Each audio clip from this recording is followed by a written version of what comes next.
Assalamualaikum warahmatullahi wabarakatuh. Terima kasih kepada seluruh mahasiswa yang telah hadir pada perkuliahan hari ini. Semoga dalam keadaan sehat dan siap mengikuti pembelajaran. Pada pertemuan ini kita akan membahas teknik antarmuka sensor, yaitu bagaimana cara menghubungkan sensor ke mikrokontroler secara benar sehingga data yang dihasilkan akurat, stabil, dan dapat digunakan untuk sistem IoT yang andal. Perlu mahasiswa pahami, dalam dunia nyata banyak sistem gagal bukan karena programnya salah, tetapi karena data sensor yang tidak valid akibat kesalahan interfacing.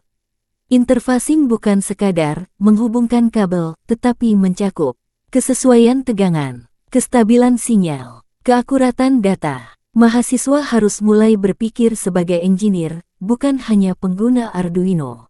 Mahasiswa harus mampu membedakan sensor, membaca data, menstabilkan data. Yang paling penting adalah stabilisasi data, karena ini yang membedakan sistem biasa dengan sistem profesional. 4 poin penting konsep interfacing sensor. 1. Kompatibilitas sinyal. 2. Proteksi perangkat. 3. Akurasi data. 4. Reduksi noise. Perbedaan sensor analog dan digital. Sensor analog, nilai kontinu, perlu ADC. Sensor digital, high, low, langsung dibaca. ADC dan sensor analog. Arduino 0-1023. 32 peseta Spanyol 0-4095. Semakin tinggi resolusi semakin detail data. Konsep voltage divider pada LDR juga wajib dipahami karena sering menjadi sumber kesalahan. Program sensor analog, kode pembacaan LDR. Analog rate membaca tegangan. Nilai 0 sama dengan gelap. Nilai tinggi sama dengan terang.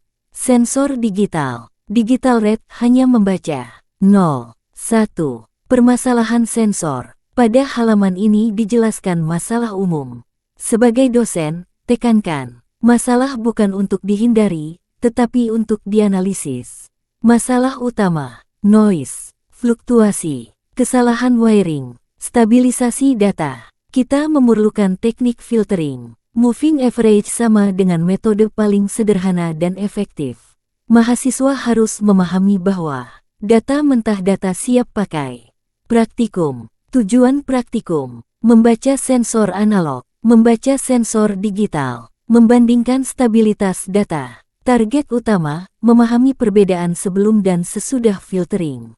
Langkah praktikum. Ini bagian paling penting. Langkah 1, rangkai LDR. Gunakan resistor 10 kilo. Pastikan rangkaian voltage divider benar. Langkah 2, rangkai sensor digital. Hubungkan pin data. Pastikan tidak terbalik. Langkah 3, periksa rangkaian. Cek semua kabel. Pastikan tidak short. Langkah 4, upload program. Pilih board, pilih port. Langkah 5, serial monitor. Set baud rate 9600. Amati data. Mengubah cahaya tutup LDR untuk melihat perubahan langsung. Evaluasi praktikum. Indikator keberhasilan. Mahasiswa berhasil jika data muncul, data berubah, data stabil. Troubleshooting harus ditekankan sebagai skill utama. Tugas mahasiswa. Mahasiswa harus membuat grafik, menerapkan filtering, menganalisis data. Ini melatih kemampuan engineering, bukan sekadar coding. Interfacing sama dengan fondasi IoT. Filtering sama dengan wajib. Tanpa ini, sistem tidak akan reliable. Sistem yang baik dimulai dari data yang baik. Demikian materi perkuliahan hari ini mengenai teknik antarmuka sensor. Terima kasih atas perhatian dan partisipasi seluruh mahasiswa. Semoga materi ini dapat dipahami dengan baik dan dapat menjadi dasar dalam membangun sistem IoT yang lebih kompleks dan profesional. Wassalamualaikum warahmatullahi wabarakatuh.